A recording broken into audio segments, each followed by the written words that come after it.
I'm reading your mind right now. You're thinking, how do I choose the perfect RV for my new full-time RV lifestyle? I know you.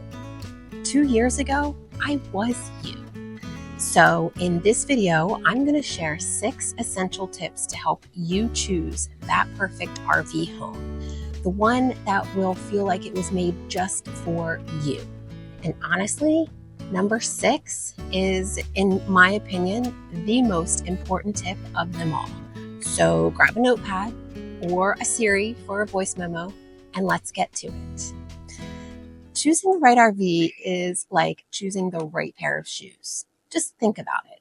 The wrong pair of shoes can make you look great, but feel miserable. Too big, you're clomping around and tripping. Too small, you're cramped and uncomfortable. Flip-flops in the snow, so cold. The perfect pair, they'll fit just right and take you anywhere you want to go comfortably. That's what picking an RV is like. You need it to fit you, your lifestyle, your budget, and your goals. Number 1 tip, the just right factor. Here you go. It's the beginning of your trip and you're packing up your amazingly big, beautiful Class A or 45-foot fifth wheel, and you're thinking, all this space, it's perfect. No cramped quarters, no magic organization tactics, and I can bring everything I want. But a few days into your first adventure on the road and you find yourself avoiding half the scenic spots because your RV can't fit anywhere. Parking becomes a daily struggle, and suddenly that extra space feels a lot like an extra hassle. Or on the other side of the coin, maybe you've chosen something tiny and nimble, thinking it'll be super easy to get around in. But then after a week on the road, you realize there's no place to put your morning coffee.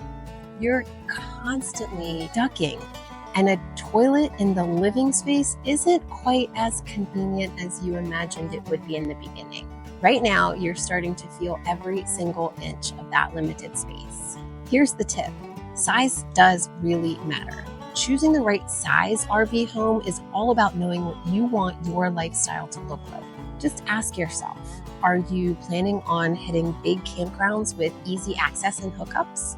Or are you more of the find a hidden lake and park type? Will you need space for your kids to visit or guests who unexpectedly show up after you post that Instagram photo of yourself sitting on a white sandy beach, sipping Pinot Noir, and watching the most beautiful sunset you've ever seen? Smaller RVs are more flexible, but bigger ones have that extra comfort and space. So get clear on your travel lifestyle and the important aspects of your overall life before deciding on the size, because the right size is what makes life on the road a breeze instead of a balancing act. Tip number 2, what kind of road tripper are you? You're on a cross-country road trip and it's been a long day of driving, so you pull up to the campground all set to unwind.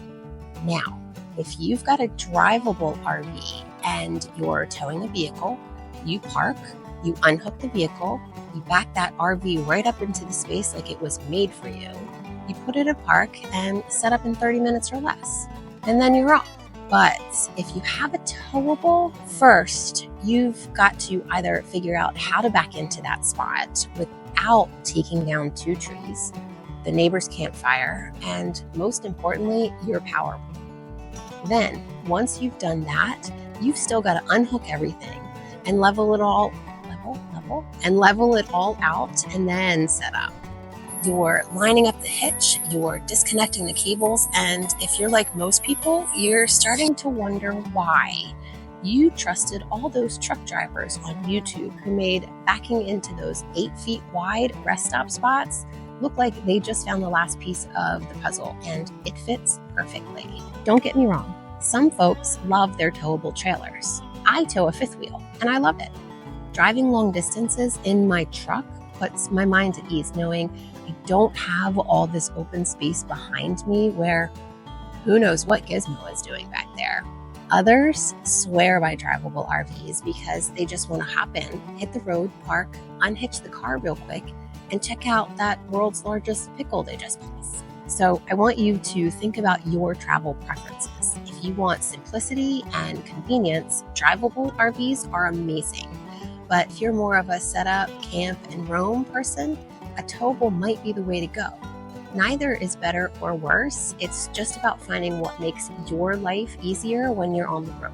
Tip number 3, the RV relationship status. Let's say you're starting out with a brand new RV with shiny counters, 0 miles, and that brand new RV smell.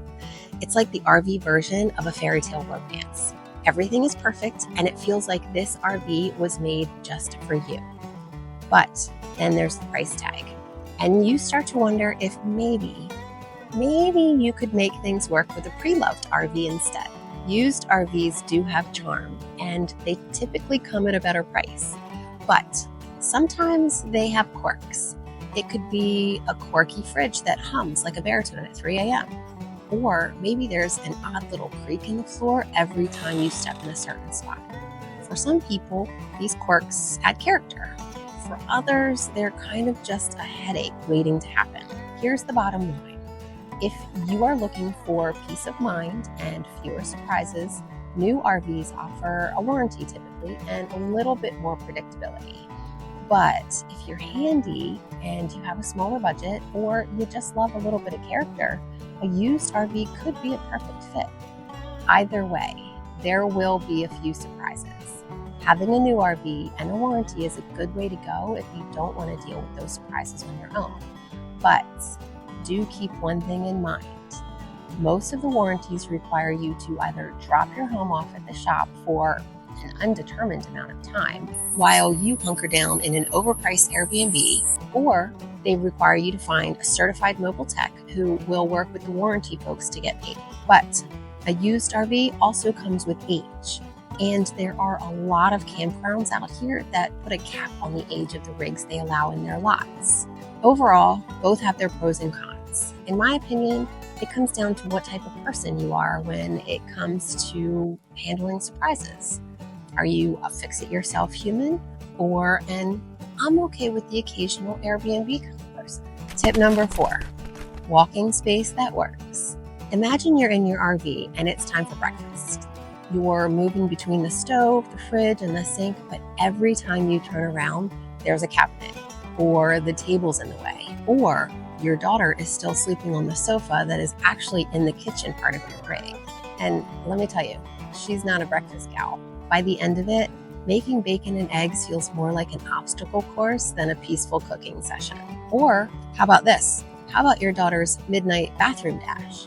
She's got to walk through your bedroom to even get to the only bathroom. And because it's dark, she runs into the dresser, screams in pain, and now everyone is awake at 3 a.m. A good floor plan is what keeps you from playing this game every day. It's the difference between an RV that feels spacious and one that feels like a game of Twister. So when you're choosing an RV, pay attention to the floor plan. I knew exactly what I wanted my RV layout to be to allow me the lifestyle I wanted. And I will never settle on that aspect. And it's something that I strongly suggest you take into account when looking at RV options. Think about how you live now and how you want to live in your RV home. Do you entertain? Do you want to have guests? Where will you craft or practice yoga? You are creating a lifestyle and living in your home. Walk through it. Imagine your daily life and picture yourself actually living in it. Because once you're out on the road, that layout is going to make or break your comfort. The function and flow are super important. Tip number 5, finding your financial sweet spot. Here's a common scenario. You walk into an RV dealership and your eye catches the fanciest rig on the lot. It's got granite countertops, a full-size shower, and floors that make you feel like you're walking on a cloud. You're in love. But then you see the price tag and suddenly start thinking about things like mortgage payments or how much ramen you'd have to eat for the next 5 years to make it work. Most of us have to balance our dream rig with what we can realistically afford. But here's the thing, you don't need a super fancy RV to have amazing adventures. Sure, the bells and whistles are nice, but the real magic is what you're going to see outside the windows, not necessarily the heated floors, although they could potentially be added down the line. So in the beginning, set your budget realistically. Know ahead of time how much you want to spend, upfront and monthly if you're going for payments. Pick the features that you have to have and let go of the extras that you can live without, or wait to add later when your budget allows. There are a lot of YouTubers like myself with interior design backgrounds teaching about decorating and renovating tips, and that stuff can be fun. Plus, it gives you a chance to personalize your new home, which, if you're here with me, you will inevitably do anyway. Hence the glamping aspect of the Glamping Gal. Listen, the perfect RV isn't the most expensive one. It's the one you can actually afford to live in comfortably without the financial stress and way more freedom to focus on the fun stuff. And now, tip number 6, the one you've been waiting for, finding that homey feel. This, I think, is the most important aspect of your search. And this point is one that I really want you to take seriously because it's really going to be the difference between you wanting to go home after an adventurous stay in that cute little mountainside town, or you feeling like pitching a tent on the street of said cute little mountainside town just to avoid going back to that RV. Picture this. Here you are at the Camper World. You step into an RV. It has the layout you want, the size you need, and it's within budget. But the minute that you walk in, something just feels off. You can't put your finger on it, but it just doesn't feel like your space. Maybe it's the color, the lighting, or something you can't even explain.